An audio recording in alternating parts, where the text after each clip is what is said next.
అలాగే రాష్ట్ర ప్రభుత్వ పథకాల్లో నేను చాలా సందర్భాలు అడిగేవాడిని ముఖ్యమంత్రి గారిని. ఎలక్షన్ సమయంలో మనం ఈ సూపర్ 6 ఇలాంటివన్నీ ఎలా చేయగలం ఏంటని మాట్లాడితే ఆయన ఎప్పుడు కూడా అనేది ఏంటంటే డెవలప్మెంట్తో పాటు మనం వీటిని ఏవైతే ప్రజలకు అవసరమైతే ఉన్నాయో అవి కూడా ఇవ్వాల్సిందే మనం అని చెప్పేసి, ముఖ్యంగా ఆయన 3,000 దాకా ఉన్న పెన్షన్ని ఆయన రాగానే 4,000కి పెంచగలిగారు. దివ్యాంగులకు ఇచ్చే పెన్షన్ 3,000 నుంచి 6,000. దివ్యాంగులు కొన్ని సంవత్సరాలుగా నా దృష్టిలో ఉంది, అందరూ ముఖ్యమంత్రి గారి దృష్టిలో ఉంది, మాకు పెంచండి అని అంటుంటే అది కుదరలేకపోయింది ఎవరికి, ఏ ప్రభుత్వానికి కూడా. కానీ ముఖ్యమంత్రి గారి నాయకత్వంలో ఆయన ఫినాన్షియల్ మేనేజ్మెంట్ అద్భుతం కాబట్టి 3,000 నుంచి 6,000కి పెంచారు. అలాగే ఈ సామాజిక పెన్షన్స్ చాలా అవసరం ఇవన్నీ చెప్పి వీటి కోసం 1,939 కోట్లు గత ప్రభుత్వం వెచ్చిస్తే కూటమి ప్రభుత్వం 2,717 కోట్లు ఖర్చు చేస్తూ 63 లక్షల మందికి ఇది చేయూతనిస్తాం. ఆకలితోటి ఏదైనా బయటికి వెళ్ళి తిందాం తక్కువ ధరతో అనే అన్నా క్యాంటీన్ని మూసేసిన ప్రభుత్వాన్ని తిరిగి కూటమి ప్రభుత్వం రాగానే పునరుద్ధరించింది. 204 అన్నా క్యాంటీన్లు తిరిగి ప్రారంభించి సగటున రోజుకి 3 లక్షల మంది ఆకలి తీరుస్తాం.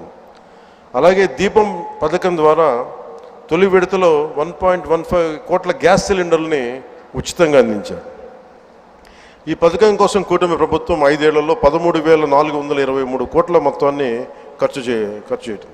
అలాగే మత్స్యకారు సోదరులకి దాదాపు 1,22,965 మందికి 266 కోట్లు అందజేసిన 20,000 రూపాయల చొప్పున. అలాగే నారా లోకేష్ గారు ప్రత్యేకించి ఆయన తీసుకున్న ఈ ఇరిగేషన్ ఈ శాఖల ద్వారా ప్రత్యేకించి నాకు వ్యక్తిగతంగా నచ్చింది అని చేసింది డొక్కా సీతమ్మ మధ్యాహ్న భోజన పథకం పెట్టడం.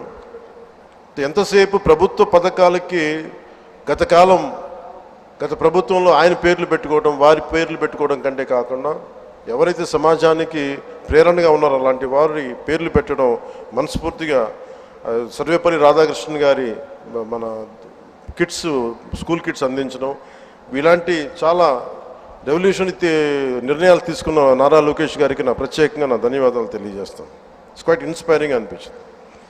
అలాగే తల్లికి వందనానికి దాదాపు 67 లక్షల మందికి పైగా విద్యార్థులకు లబ్ధి చేకూరింది. ఈ మొత్తంలో 1,346 కోట్లు పాఠశాలల అభివృద్ధికి వెళ్తూ ఉంది. 10,000 చొప్పున 10,091 కోట్లు ఖర్చు చేస్తున్న ఈ పథకం 67 లక్షల మందికి పైగా లబ్ధి. గత ప్రభుత్వం జాబ్ క్యాలెండర్ పేరిట మీద యువతని సరిగ్గా వదిలేసింది. ఒక్క డిఎస్సి కూడా నిర్వహించిన పాపాన్ని పోలేదు. కూటమి ప్రభుత్వం వచ్చిన వెంటనే 16,347 ఉపాధ్యాయ నియామకాలకు మెగా డిఎస్సి నోటిఫికేషన్ విడుదల చేసింది.